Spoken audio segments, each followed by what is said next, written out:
बच्चों पीटी का एग्जाम को लेकर के जनरल स्टडीज़ के क्वेश्चन हम लोग करने जा रहे हैं, इंपॉर्टेंट मल्टीपल चॉइस क्वेश्चंस जो है, और उसके साथ साथ जो है उसकी व्याख्या भी करेंगे। तो बहुत से जो पॉइंट्स हैं, जो फैक्ट्स हैं, वो आपको पता लगेंगे, जो कि एग्जाम पॉइंट ऑफ व्यू से बहुत इंपॉर्टेंट होंगे। तो जिन लोगों ने अभी तक चैनल सब्सक्राइब नहीं किया है, चैनल सब्सक्राइब कर लें, बेल आइकन दबा दें, ताकि जो भी नया वीडियो अपलोड किया जाए उसकी जानकारी आपको मिल जाए। स्टार्ट करते हैं। फर्स्ट है, भारत में शासन करने वाले दिए गए शासकों का कालानुक्रम सही क्रम क्या है।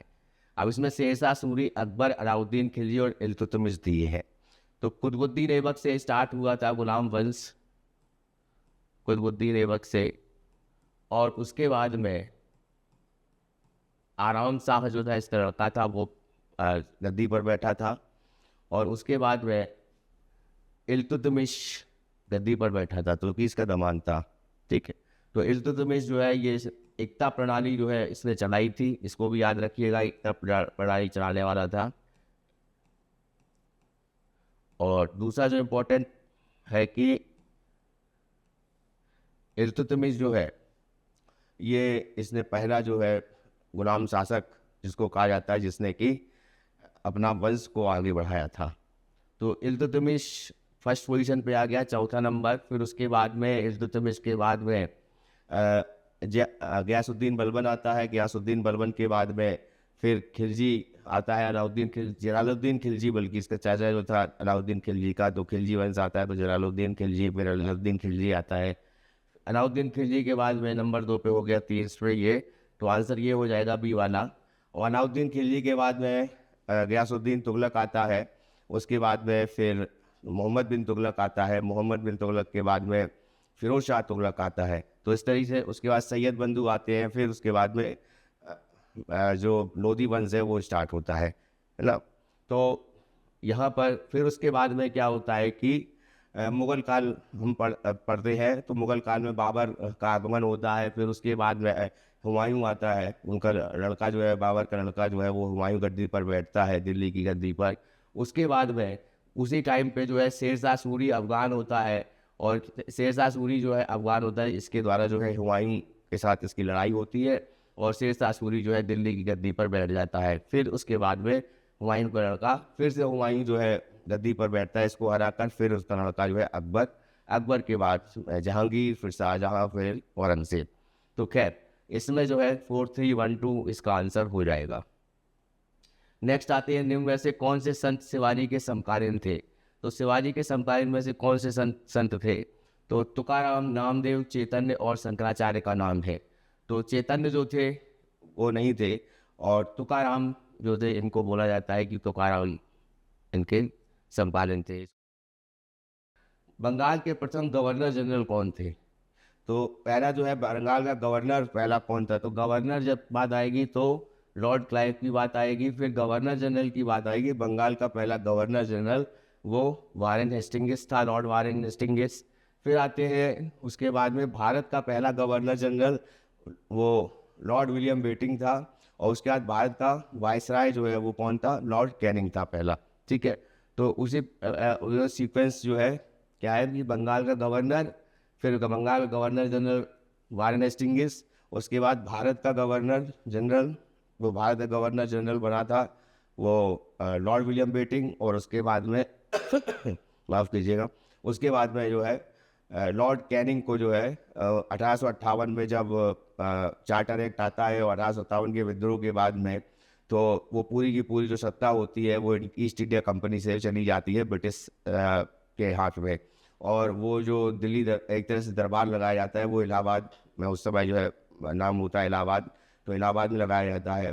तो उसमें जो है लॉर्ड कैनिंग जो है वो पहला वायसराय बनता है। खैर, तो यहाँ पर रीटन और रीटन का भी नाम आया है। रीपन को मैंने कल आपको बताया था कि रीपन जो है, लॉर्ड रीपन, इनको स्वशासन का जनक बोला जाता है, भारत में स्वशासन का जनक।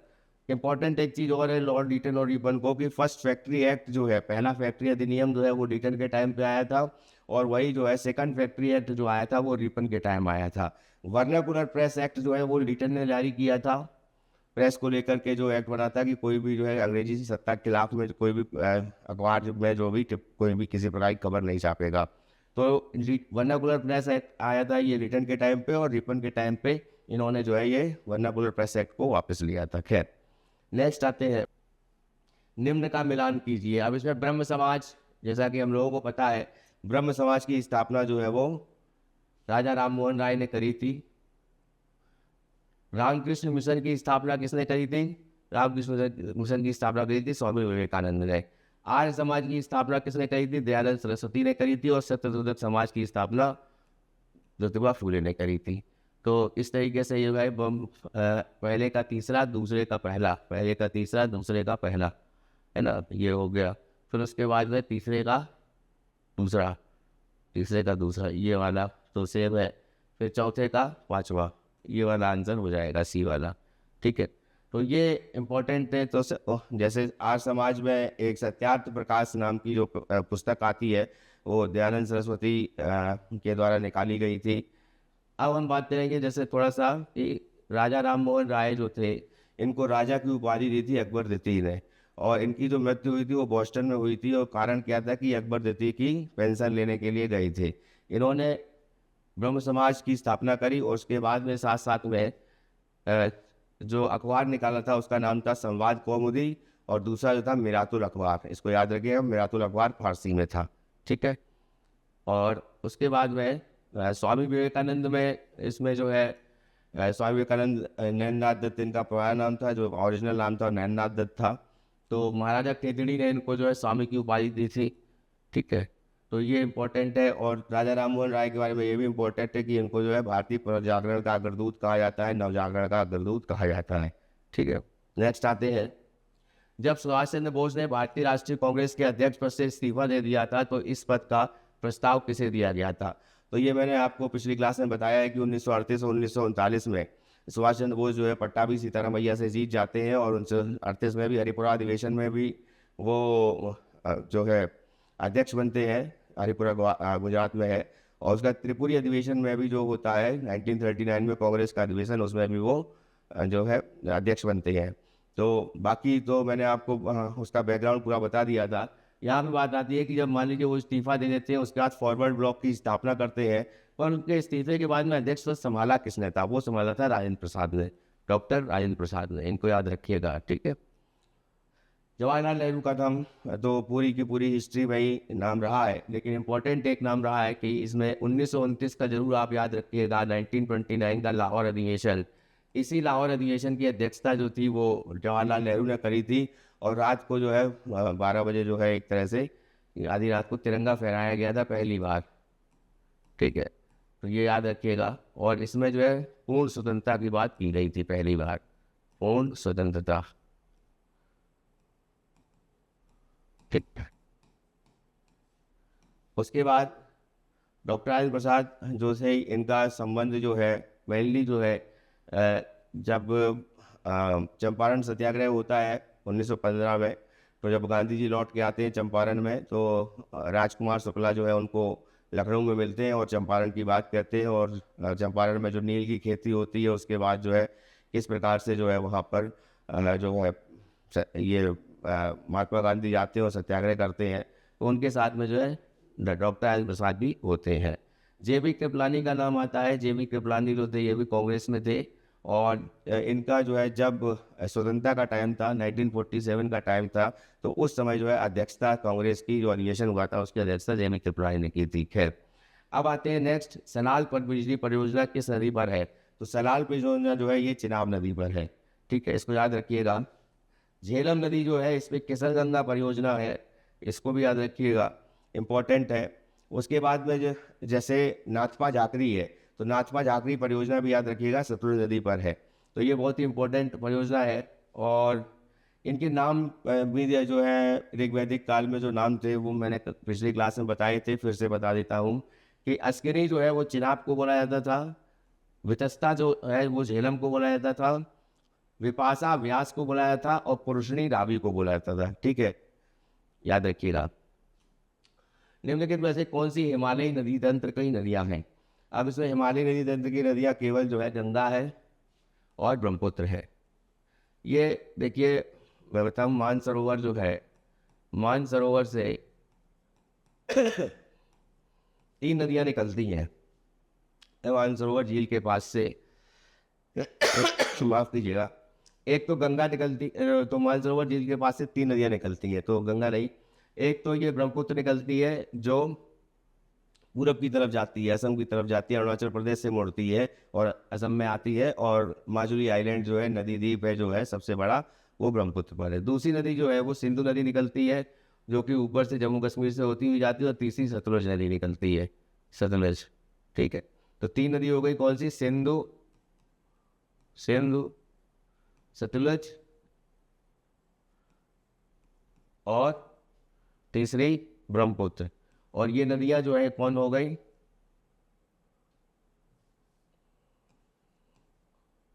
ब्रह्मपुत्र।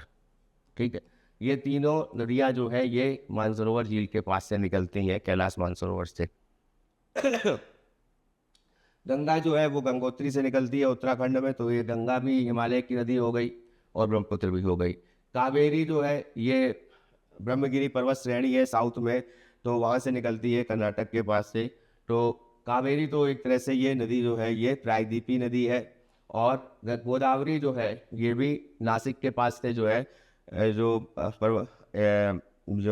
कह सकते हैं कि जो सह्याद्री पर्वत श्रेणी है, या कह सकते हैं जो पश्चिमी घाट है, उस वहाँ से ये गोदावरी निकलती है। तो गोदावरी और कावेरी ये दोनों काट दीजिए, ये दोनों जो है प्रायद्वीपीय नदियाँ हैं। प्रायद्वीपीय नदियाँ उन्हें कहते हैं जिनको जो हिमालय से नहीं निकलती हैं, और ख़ास तौर से जो वर्षा पर निर्भर होती हैं, कि वर्षा का पानी जैसे ही वर्षा होगी तो वर्षा ऋतु में उन नदियों में पानी आएगा, और बचे हुए काल में जो है वो पानी जो है सूख जाता है नदियों में। लेकिन हिमालयी नदियाँ जो होती हैं वो बर्फ़ से पिघलते हुए, जो बर्फ़ जो होती है वो ऊपर जो है आइस होती है, तो हिमालय में जो वो जैसे ही वो मेल्ट होती है तो उससे जो है नदियाँ निकलती हैं, तो वो हिमालयी नदियाँ कही जाती हैं। सदा नीरा कहा जाता है उनको, कि हमेशा जो है उनमें पानी बना रहता है। तो यहाँ पे आंसर हो जाएगा गंगा और ब्रह्मपुत्र, यानी 2 और 3। ठीक है, नेक्स्ट आते हैं।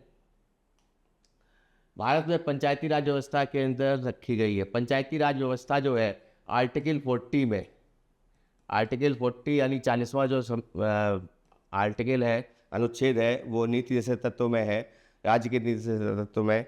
और वो जो DPSP है, directive principle of state policy, इसमें ये कौन सा भाग है? भाग 4 है। ठीक है ना, भाग 4 में है मौलिक अधिकार, भाग 3 में है। भाग 4 का जो है वो मौलिक कर्तव्य है। भाग 4 का जो है ये मौलिक कर्तव्य बाद में जोड़ा गया था। ठीक है, अब इसमें आर्टिकल 40 की बात आती है, जो कि DPSP में आता है, नीति से तत्व में आता है। तो राज्य के नीति से तत्व जो है ये कहाँ से लिए गए हैं? ये लिए गए हैं आयरलैंड से। ठीक है, मौलिक कर्तव्य कहाँ से लिए गए हैं? लिए गए हैं USSR था उस समय, जो रशिया था वहाँ से लिए गए थे उस समय। सोशलिस्ट सोवियत रिपब्लिक था उस समय रशिया।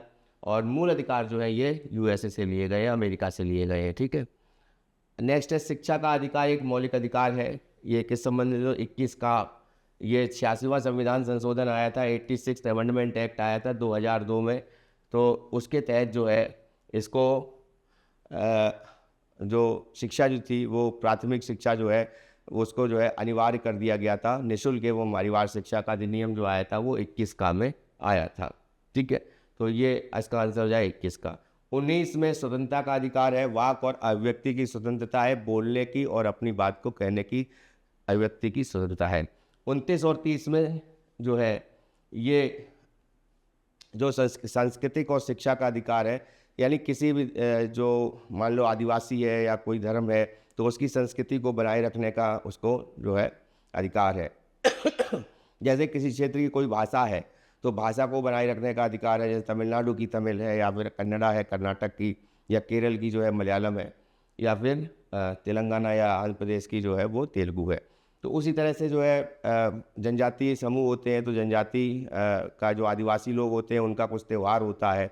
तो जैसे ख़ास तौर से जो है जो दिवाली को शोक के रूप में मनाते हैं, ये बहुत पूछा जाता है एग्ज़ाम में क्वेश्चन, कि कौन सी जनजाति जो है दिवाली को शोक के रूप में मनाती है। तो उत्तर प्रदेश की जनजाति है वो है थारू।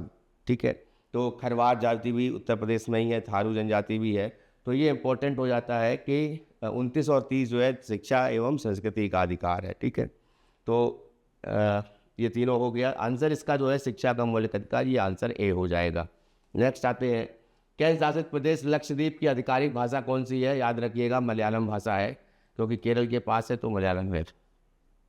भारत के संविधान के अनुसार लोकसभा के कितने सदस्यों की अधिकतम संख्या है?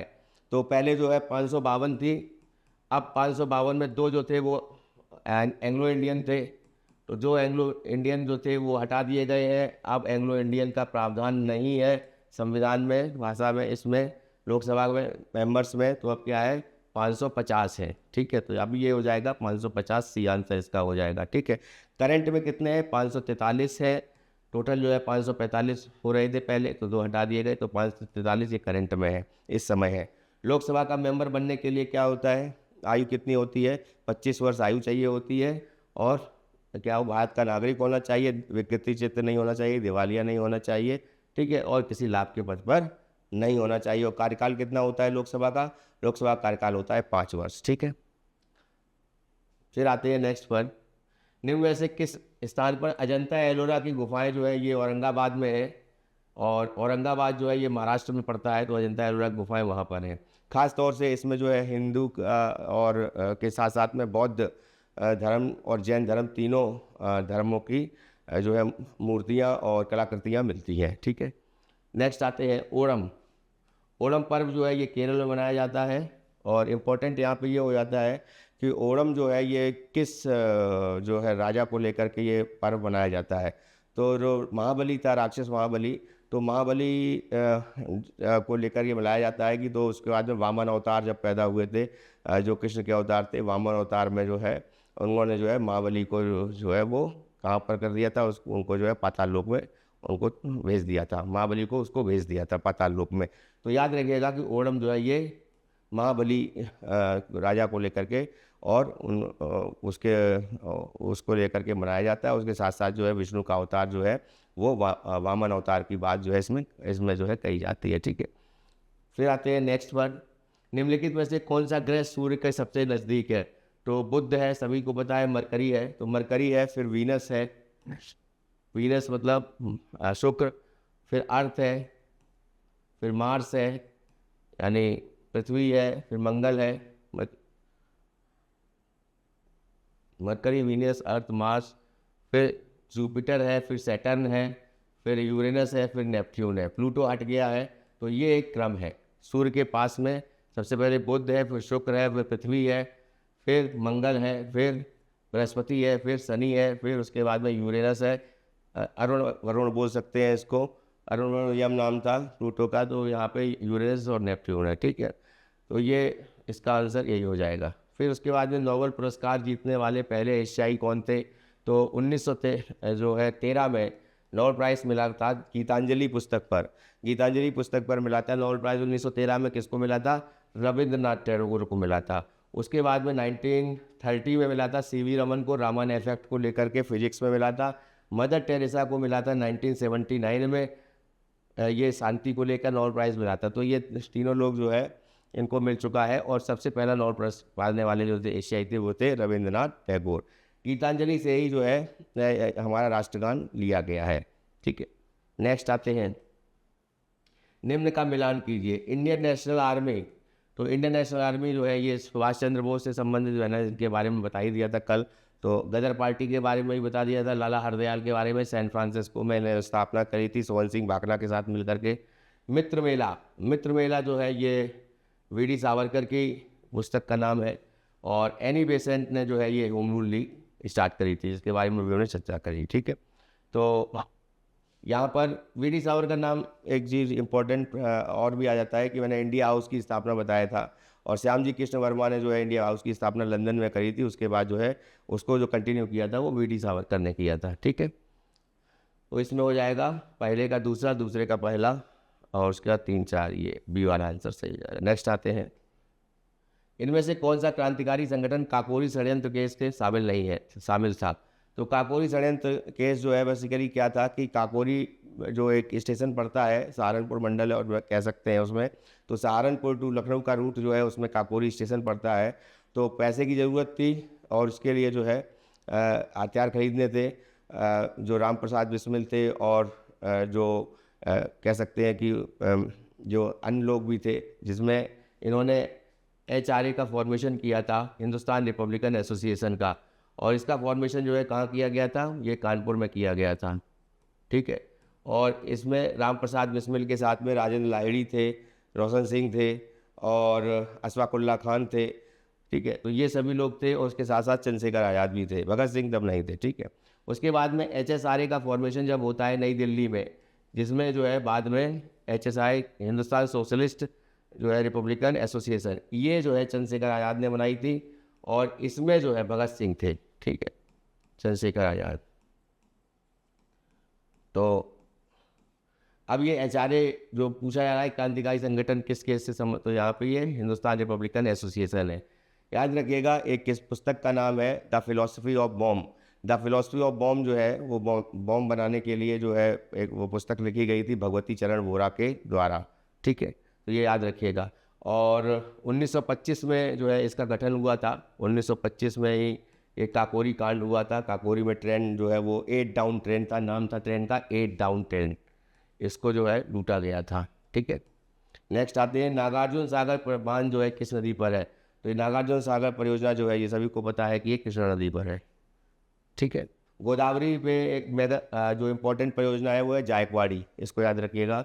फिर गंगा पर परियोजना रामगंगा भी है। गंगा नदी पर जो परियोजना जैसे जो रामगंगा परियोजना है वो बहुत इम्पोर्टेंट है, ठीक है।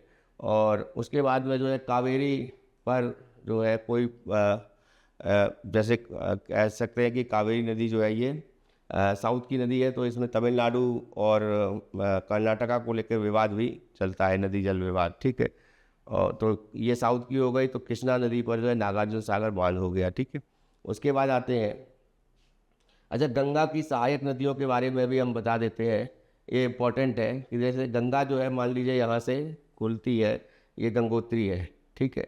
और ये गंगोत्री जो है ये कहाँ पर है, उत्तराखंड में।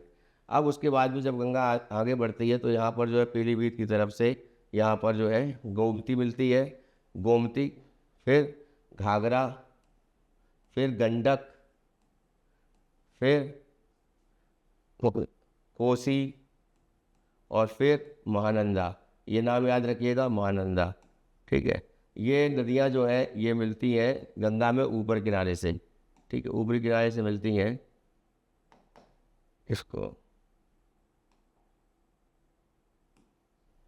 निकल आया, चलिए कोई बात नहीं, ठीक है। उसके बाद में नीचे से जो है ये गंगा से नीचे यमुनोत्री से यमुना निकलती है, तो यमुना जो है वो इलाहाबाद में जाकर के मिल जाती है, या कह सकते हैं प्रयागराज में मिल जाती है जाकर के यमुना, ठीक है। यमुनोत्री से निकलती है, फिर यमुना जो है यमुना जब मिल जाती है जाकर के और गंगा से ये प्रयागराज में, और उसके बाद में फिर यमुना, इसके आगे जो है एक सोन नदी है, जो सोन नदी गंगा में मिलती है। और सोन नदी जो है ये अमरकंटक से निकलती है, अमरकंटक से, याद रखिएगा अमरकंटक से, बहुत इंपॉर्टेंट है ये। अमरकंटक जो है ये वो जगह है जहाँ से एक नदी और निकलती है जिसका नाम है नर्मदा, ठीक है।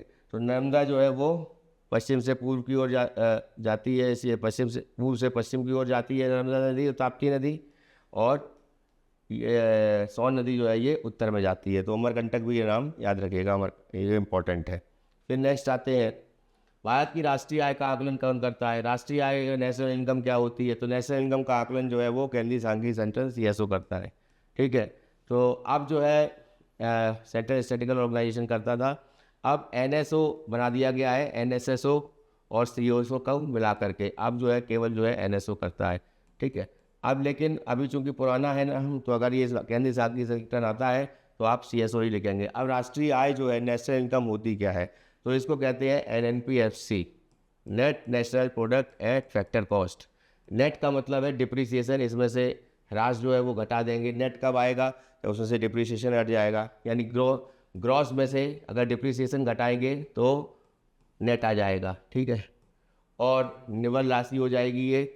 उसके बाद में नेशनल कब आएगा, जो डोमेस्टिक से नेशनल कब आएगा, तो डोमेस्टिक में क्या है कि अगर हम डोमेस्टिक में से वो कंपनी हटा देते हैं। उस कंपनी के द्वारा जो है आय जो है, जो कि विदेशी कंपनी के द्वारा आय है, उसको घटा देते हैं, माइनस फॉरेन कर सकते हैं। फॉरेन कंपनी की जो आय है, फॉरेन प्रोडक्ट्स को लेकर के इनकम है, फॉरेन इनकम को, तो हमको ये है डोमेस्टिक से उसको करा देते हैं, तो नेशनल इनकम मिल जाती है। ठीक है, तो नेशनल मिल जाती है। उसके बाद फैक्टर कॉस्ट की बात आती है, तो मार्केट प्राइस में से जो है, मार्केट प्राइस में से अगर अप्रत्यक्ष कर जो हम लगाते हैं, तो मार्केट प्राइस में अप्रत्यक्ष कर जुड़ा होता है, तो अप्रत्यक्ष कर यानी इनडायरेक्ट टैक्स, इसको हटा देंगे तो हमको फैक्टर कॉस्ट मिल जाती है। ठीक है, तो इसको ये NNPFC को ही राष्ट्रीय आय कहा जाता है। ये पूछा भी जाता है एग्जाम में, इसको याद रखिएगा। एक और किताब है जिसको वो कहते हैं economic survey. Economic survey budget से जो है, फरवरी में बजट आता है तो उससे पहले जो है 2-3 दिन पहले इकोनॉमिक सर्वे निकाली जाती है, वो वित्त मंत्रालय निकालता है। ठीक है, उसको ये याद रखिएगा। मॉनेटरी पॉलिसी जो है वो RBI कंट्रोल करती है। ठीक है, वो निकालती है। सेवा क्षेत्र का दूसरा नाम क्या है? तो प्राथमिक क्षेत्र जो है वो हमारा जो कृषि क्षेत्र है, कृषि, वानिकी, मत्स्य और खनन, याद रखिएगा। कृषि, वानिकी, मत्स्य और मत्स्य यानी मैराइन और खास तौर से जो है, जो खाने होती हैं, माइंस होती हैं, वो प्राथमिक में, प्राइमरी में जुड़ी होती हैं। ठीक है, कृषि वाले में। तो उसके बाद द्वितीय क्षेत्र जो है वो मैन्युफैक्चरिंग आता है, और एक तरह से कहते हैं औद्योगिक क्षेत्र आता है। और तीसरा क्षेत्र, तृतीय क्षेत्र जो है, ये सेवा क्षेत्र बोला गया है। ठीक है, कृषि क्षेत्र जो है ये प्राथमिक क्षेत्र के अंतर्गत आता है। तो तृतीय क्षेत्र हमारा सेवा क्षेत्र है, जो कि 56% जो है टोटल GDP का सबसे ज़्यादा हिस्सा है। ठीक है, नेक्स्ट आते हैं, विश्व में संयुक्त राष्ट्र दिवस कब मनाया जाता है? संयुक्त राष्ट्र दिवस जो है ये 24 अक्टूबर को मनाया जाता है, इसको याद रखिएगा।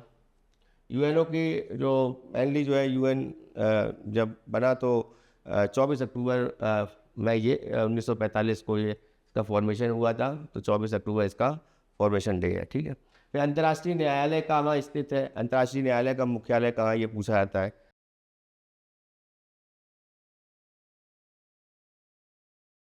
अंतर्राष्ट्रीय न्यायालय जो है ये हैग में, इसका जो है हैग नीदरलैंड में है, नीदरलैंड।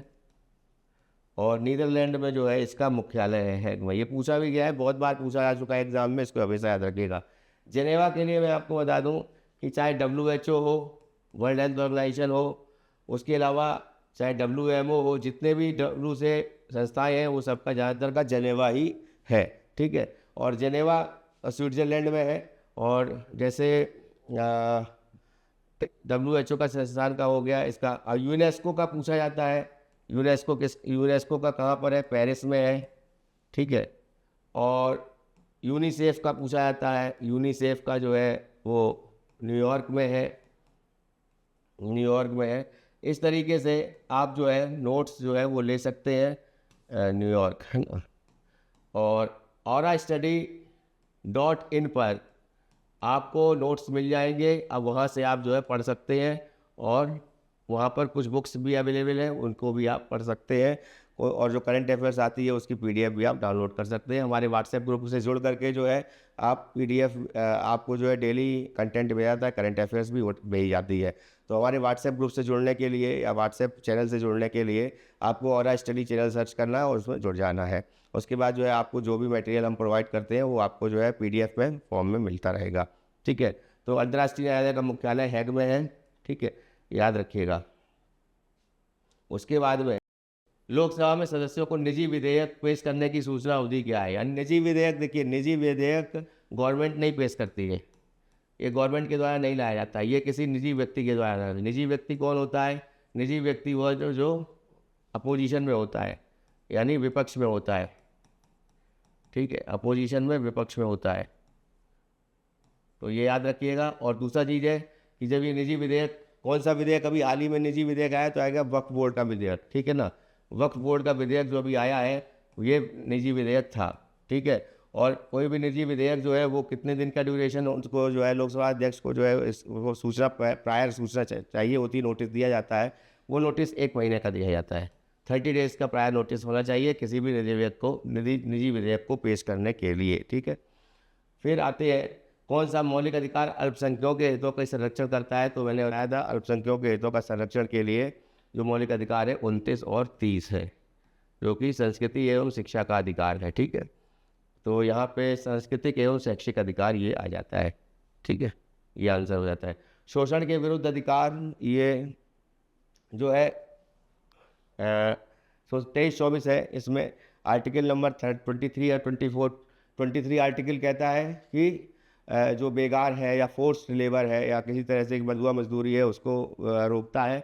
और दूसरा जो है 24 जो है वो बच्चों को 14 साल से कम बच्चों को खानों में काम करने के लिए या कहते हैं माइंस में काम करने के लिए या किसी कैसे केमिकल हजार्डियस जो फैक्ट्री है उसमें जो काम करने के लिए उसको मनाही करता है।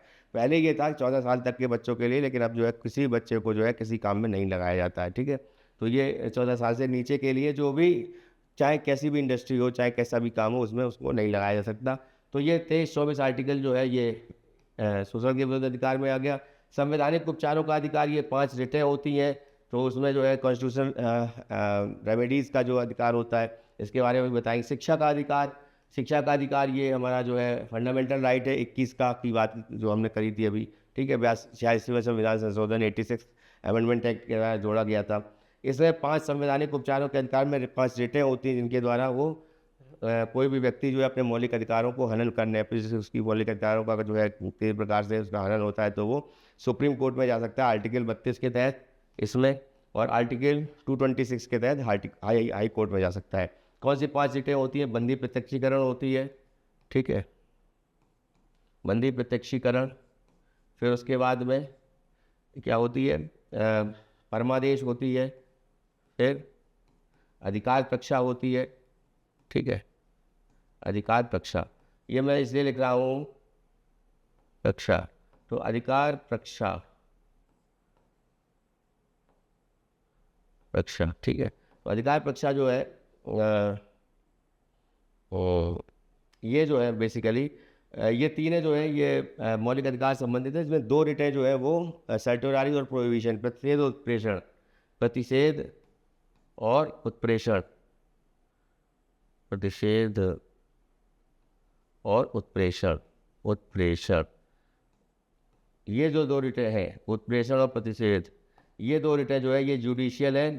तो ये रिटें जो केवल जुडिशियल वर्क में ही इनको लगाया जाता है, और दूसरी बाकी जो रिटें हैं ये तीनों ये मौलिक अधिकार संबंधित है तो पाँचों, लेकिन जुडिशियल पॉइंट ऑफ व्यू से ये दोनों हैं। बाकी ये तीनों जो है ये कि 24 घंटे के अंदर जो है बंदी को कोई भी व्यक्ति अगर गिरफ्तार होता है तो उसको 24 घंटे के अंदर जो है वो अदालत के सामने पेश करना होता है। परमादेश कहता है कि हम आदेश देते हैं, मैंडामस में आता है, हैबियस कॉर्पस में आता है, ठीक है। ये हैबियस कॉर्पस हो गया और ये मैंडामस हो गया, उसके बाद ये हो गया, ये मैंडामस हो गया, और ये अधिकार पक्षा जो हो गया ये होगा क्यू वारंटो, ठीक है। और यहाँ पे ये प्रोहिबिशन हो गया, ये सर्टोरारी हो गया, ठीक है। नेक्स्ट आएंगे हमारी संविधान की क्लास जो है वो पॉलिटी के वीडियोस जो डले हुए हैं यूट्यूब में वो आप देख सकते हैं, तो वहाँ से आपको पूरा समझ में आ जाएगा, ठीक है। नेक्स्ट है खरीफ फसलों के लिए किस तरह की मौसम की आवश्यकता होती है। देखिए 2 तरह की 3 फसलें होती हैं। 3 फसलों में एक रबी की फसल होती है, एक खरीफ की होती है और एक जायद होती है। जायद तो है, अब ये जायद जो फसल है ये इन दोनों के बीच में जो 3-4 महीने का गैप होता है उसमें आती है, जैसे खीरा हो गया, ककड़ी हो गई, ठीक है, खीरा ककड़ी। इसमें इम्पोर्टेंट क्या है कि अब यहाँ पर आते रबी और खरीफ में। खरीफ की फसल जो है ये जून जुलाई में बोई जाती है, ठीक है, जून में बोई जाती है मान लीजिए, और अक्टूबर में काटी जाती है। तो ये हो गई कौन सी? धान। तो एक तरह से जून में और यहाँ पे इसके लिए क्या चाहिए होता है? खरीफ के लिए हाई ह्यूमिडिटी चाहिए होती है, ज़्यादा जो है इसके लिए ह्यूमिडिटी चाहिए होती है। ह्यूमिडिटी कहने का मतलब है कि आर्द्रता, ठीक है। तो पहली ह्यूमिडिटी ज़्यादा चाहिए होती है, दूसरा टेम्परेचर ज़्यादा चाहिए होता है, हाई टेम्परेचर वो चाहिए होता है, ठीक है, 100+, ठीक है। और उसके बाद तीसरा जो है वो रेनफॉल होती है। रेनफॉल कहने का मतलब वर्षा जो है वो भी रेनफॉल जो है वो भी हाई चाहिए होती है। तो ये तीनों चीज़ें हाई चाहिए होती हैं। और इसमें फसल कौन कौन सी आती है? चावल होती है, मक्का होती है, ज्वार बाजरा मक्का होती है, उसके बाद में जो है सोयाबीन होती है, सूरजमुखी होती है, ग्राउंड नट यानी कि जो मूंगफली होती है वो भी होती है। तो ये सारी चीज़ें खरीफ की फसलें हैं। रबी में उल्टा है, रबी में क्या है? अक्टूबर नवंबर में बोई जाती है, अक्टूबर नवंबर में बोई जाती है और उसके बाद अप्रैल में, मार्च अप्रैल में काटी जाती है, ठीक है। अप्रैल कई बल्कि अप्रैल मई में बोल सकते हैं, अप्रैल मई, ठीक है। और ये फसल कौन सी होती है? गेहूँ होती है, चना होते हैं, ठीक है। तो इसके लिए जो है हाई ह्यूमिडिटी की जरूरत नहीं होती, हाई टेम्परेचर की जरूरत नहीं होती, 75 जो है सेंटीमीटर की बारिश भी जिसमें कमी ज़रूरत होती है, ठीक है, गेहूँ में।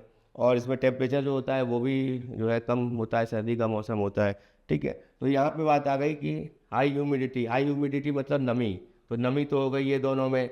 अब कैसी टेम्परेचर कैसा होगा, गर्म, यानी कि ये ए वाला आंसर इसका सही हो जाएगा, ठीक है। फिर अब इसमें मैंने फसलें बताई थी, जायद फसलें बता दी कि बीज के टर्म में मार्च से लेके जो है मई के बीच में ये फसलें बोई जाती हैं, जायद फसलें कहलाती हैं। खीरा, ककड़ी जो है, या फिर कह सकते हैं कि ये तरबूज, खरबूजा, ये सभी आती हैं, ठीक है। निम्नलिखित में से कौन कभी भी उत्तर प्रदेश का राज्यपाल नहीं रहा है?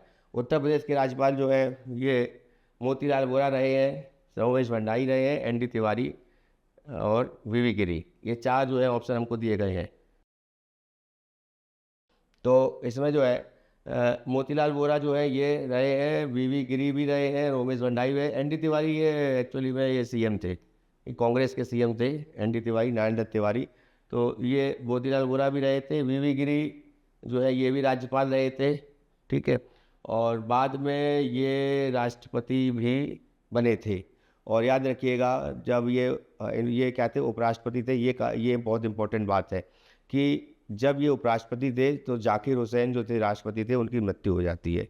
उसके बाद में चूंकि ये उपराष्ट्रपति होते हैं तो उसके बाद में ये राष्ट्रपति पद के लिए जो है एक तरह से नहीं जाते हैं, और ये एक राष्ट्रपति के चुनाव के लिए अपना जो है नामांकन कर देते हैं। उस केस में क्या होता है, राष्ट्रपति का जो पद है वो रिक्त नहीं होना चाहिए, इसलिए एम हिदायतुल्लाह जो है उनको जो है राष्ट्रपति बनाया जाता है, जो कि चीफ जस्टिस होते हैं सुप्रीम कोर्ट के। तो ये इंपॉर्टेंट है, यहाँ पे वीवी गिरी का नाम याद रखिएगा, ठीक है। पारा वेंकट गिरी इनका नाम है। नेक्स्ट है पृथ्वी की पपड़ी इन द सन, मतलब कहने का मतलब क्रस्ट। क्रस्ट में अंश में मुख्य रूप से क्या गठित होता है? तो क्रस्ट में क्या होता है, देखो, सियाल, सीमा, नीफे। सीमा को एमजी कह दीजिए और नीफे। सियाल कहने का मतलब है सिलिकॉन एल्यूमिनियम हो गया क्रस्ट में।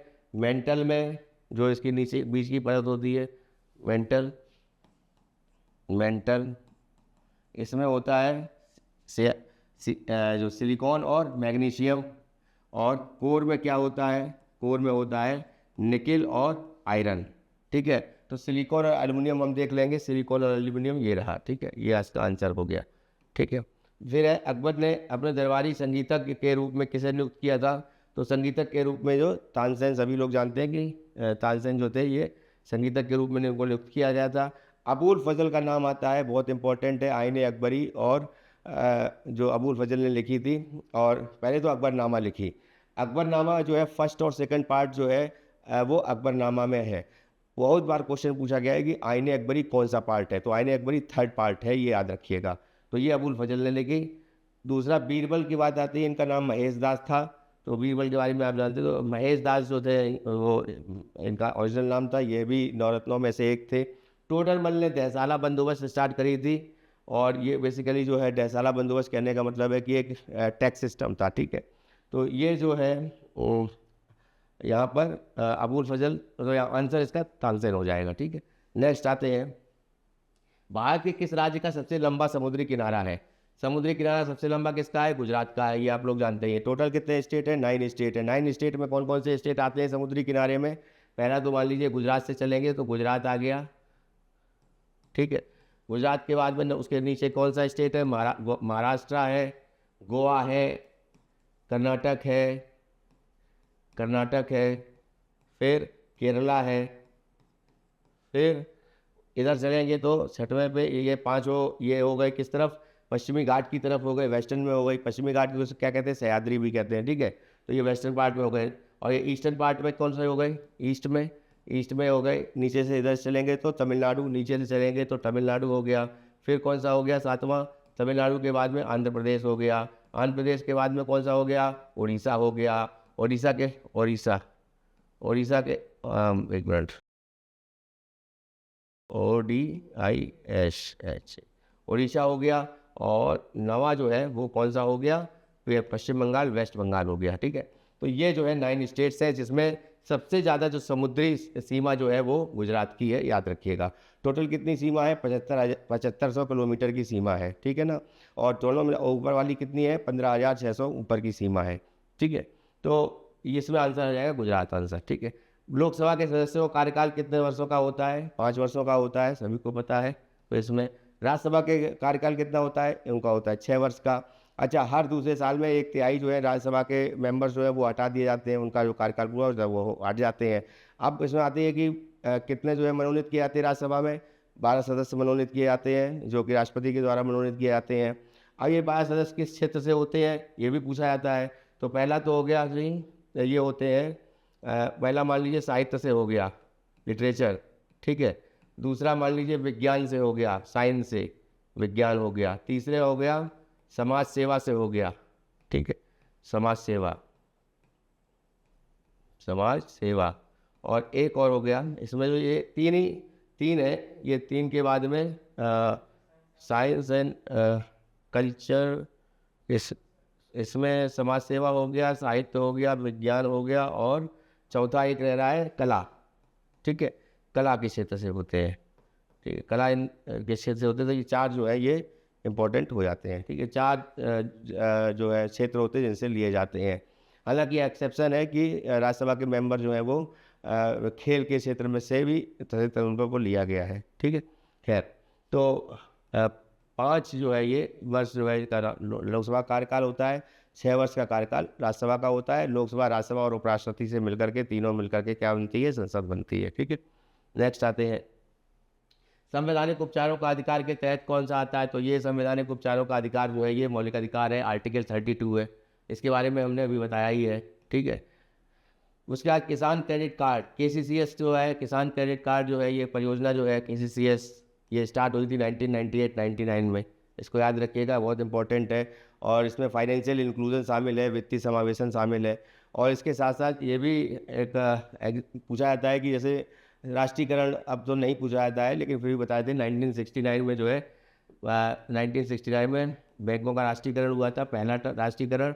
और दोबारा में जो कुछ बैंकों का राष्ट्रीयकरण हुआ था, 14 बैंक इसमें थी, उसके बाद में हुई थी बैंक है जो 1980 में उसका राष्ट्रीयकरण हुआ था, ठीक है। अभी उनको सबको मर्ज कर दिया गया है, कुछ बैंकों को, तो उसमें हम नहीं जाएंगे, ठीक है। तो कैसे किसान क्रेडिट कार्ड का आंसर है 98-99। फिर नेक्स्ट आते हैं, इकोनॉमिक सर्वे किसके द्वारा प्रकाशित होती है? मैंने बता दिया आपको, मिनिस्ट्री ऑफ फाइनेंस के द्वारा। फाइनेंस मिनिस्टर जो है, फाइनेंस मिनिस्ट्री जो है, इसको आर्थिक सर्वेक्षण जिसके नाम होता है, आर्थिक सर्वेक्षण वर्ष जो पिछले साल का ब्यौरा होता है उसमें, कि कहाँ कहाँ पे जो है कौन कौन सी धनराशि जो है वो खर्च करी गई है, टैक्स कलेक्शन कितना हुआ है, ये सारा ब्यौरा जो है उसमें होता है। अलग अलग चैप्टर्स होते हैं। तो इकोनॉमिक सर्वे की जो बुक है वो बजट से 1 दिन पहले जो है वो जारी करी जाती है फाइनेंस मिनिस्ट्री के द्वारा, वित्त मंत्रालय के द्वारा, ठीक है। उसके बाद में अब आते हैं, राष्ट्रपति द्वारा राज्यसभा में कितने सदस्यों को नामित किया जाता है? 12 सदस्यों को नामित किया जाता है। उनके बारे में मैंने बता दिया है कि साहित्य है, कला है, और समाज सेवा है, विज्ञान एंड प्रौद्योगिकी है ना, साइंस एंड टेक्नोलॉजी है। फिर आते हैं नेक्स्ट वन, लॉफिंग गैस किसे कहते हैं? N2O कहते हैं, नाइट्रस ऑक्साइड बोलते हैं इसको, नाइट्रस ऑक्साइड ये रही N2O, ठीक है। इसको लाफिंग गैस कहा जाता है, ठीक है। नेक्स्ट आते हैं, रक्त कैंसर को क्या कहा जाता है? ब्लड कैंसर को कहा जाता है ल्यूकीमिया, ठीक है। ल्यूकीमिया जो है ये ब्लड कैंसर को कहा जाता है। रेबीज़ जो है ये कुत्ते जो होते हैं उसमें जो है जर्म्स होते हैं, उनको रेबीज़ कहा जाता है। और हाइपरमेट्रोपिया और मायोपिया, ये जानते हैं आप बीमारी है जो दूर का नहीं देख पाता है, उसको जो है मान लीजिए जो है निकट दृष्टि दोष उसको कहते हैं, जो पास का नहीं देख पाता है। दूर दृष्टि दोष से कहते हैं जो पास का देख लेता है तो निकट दृष्टि दोष है, और दूर का देख लेता है तो दूर दृष्टि दोष है ना, उल्टा होता है। तो इसे हाइपरमेट्रोपिया और मायोपिया ये दोनों होते हैं। मायोपिया में क्या होता है? ये दूर कह सकते हैं कि दूर की चीज़ें नहीं देख पाता है, हाइपरमेट्रोपिया पास की नहीं देख पाता, ठीक है। फिर नेक्स्ट आते हैं, महात्मा गांधी ने निम्नलिखित में से किसे अपना राजनीतिक गुरु माना था? राजनीतिक गुरु माना था गोपाल कृष्ण गोखले को, ये याद रखिएगा, ठीक है। उसके बाद में, भारत और श्रीलंका को अलग करने की जलराशि कौन सी है? ये है पाक जल संधि, ये अलग करती है भारत और श्रीलंका को। 10 डिग्री चैनल जो है ये अंडमान और निकोबार को अलग अलग करता है। उसके बाद में 8 डिग्री चैनल के बारे में हम बताते हैं, 9 डिग्री चैनल के बारे में बताते हैं। ग्रेट चैनल की बात अभी यहाँ पे नहीं है, ग्रेट चैनल नहीं है अभी। ठीक है। तो 8 डिग्री चैनल 9 डिग्री जाएगा, ये लक्षद्वीप है मान लीजिए ये। तो ये लक्षद्वीप से नीचे मिनिकॉय द्वीप है, कौन से है, मिनिकॉय, मिनिकॉय। तो मिनिकॉय जो है, मिनिकॉय और लक्षद्वीप के बीच में ये 9 डिग्री चैनल है, और मिनिकॉय और मालदीव के बीच में, मालदीव, इनके बीच में ये 8 डिग्री चैनल है, ठीक है।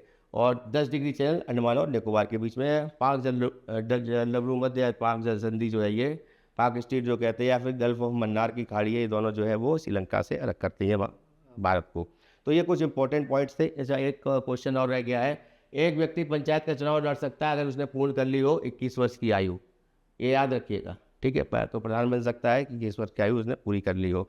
बाकी पंचायत से संबंधित क्या है जो दिए गए हैं, जो चैप्टर कौन सा है, नवा है, और उस नवा चैप्टर को कौन सी अनुसूची जो कौन सी जोड़ी गई थी, 11वीं अनुसूची जोड़ी गई थी, और साथ में इसमें जो है टोटल जो है 29 विषय है।